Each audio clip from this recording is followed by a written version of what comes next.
Mirë, jemi kthyer në akuzë, në fakt u inspirova nga panajeri orkestrali i cili sapo mbyll në Pallatin e Kongreseve mbas një turi të gjatë, aty takova Davidin. David, mirë se erdhe në Bardhazi sonte. Ju jepni dizajn dhe arte në Universitetin Polis, në një nga universitetet model do të thoja, dhe me një staf të shkëlqyer, dhe akuza juaj sot është. Atëherë, nëse mund ta them me fjalë të thjeshta, mungesa e filmit të animuar ose multiplikativ në kohët e sotshme.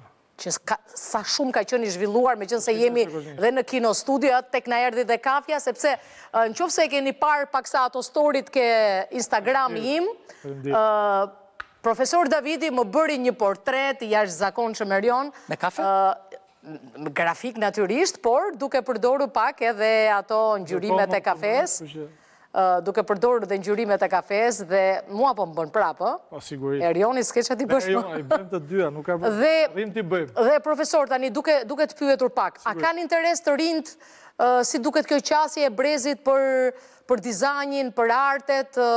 Artet e bukur, për gjërat të bukura, sepse arti vizual është ringjallur paksa? Sigurisht që kanë, më thëmë të vetën, dhe mendoj që kanë pasur gjithmonë. Mendoj që është e gabuar mënyra e propagandës, si propagandohet në artet vizuale, sidomos të flasim për në Shqipëri. Dhe se si transmetohet, sidomos jo më tepër tek studentët, ose për quaj fëmijët, por tek prindrit. Se me farë mënyrë është kjo ideologjia që po more me arte vizuale, nuk fiton të ardhura, nuk e një të ardhme sigur nga në ekonomike, kur mendoj që është totalisht e kundërta, se sot jetojmë në një botë që jemi cittadini del mondo, si i thot italiani, do më thënë qytetarë të botës, që ne mund punojmë freelance, online, në forma nga më të ndryshmet. Ama duhet t'jesh normalisht profesionist i fusus.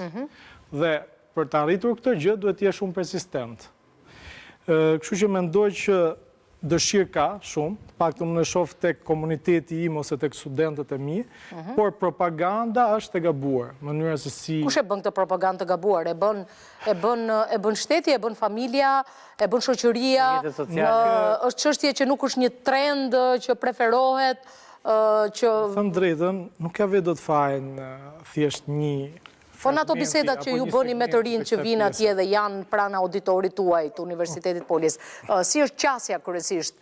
Çfarë thonë ato kur bisedojnë me shok, shoqe dhe diskutojnë që po ndjekim këtë dek? Si perifrazohet ndryshe? Me farë mënyrë qasja, sidomos tek arti dhe dizajni, që është do më thënë, mund të them që është dhe bazat apo themendjet e arteve vizuale, ka një qasje shumë pozitive dhe progresive nga studentët.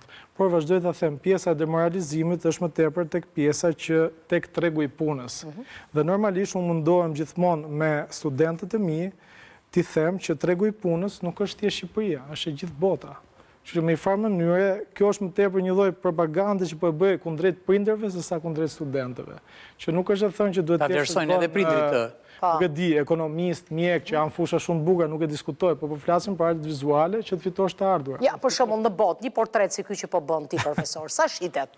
Një portret. 30 euro, 20 euro. E di si është puna, ka të bëjë më shumë kush e bën sot se sa vetë portretin vetë. Qa është ai lapsi ashtu? Ky është Uniposca. Uniposca. Është lloj brashi, është i zi dhe ca shenja që janë shumë, po themi, ndjek ndjeshmërinë e dorës, e gestualitetit. Prandaj unë e përdor shumë.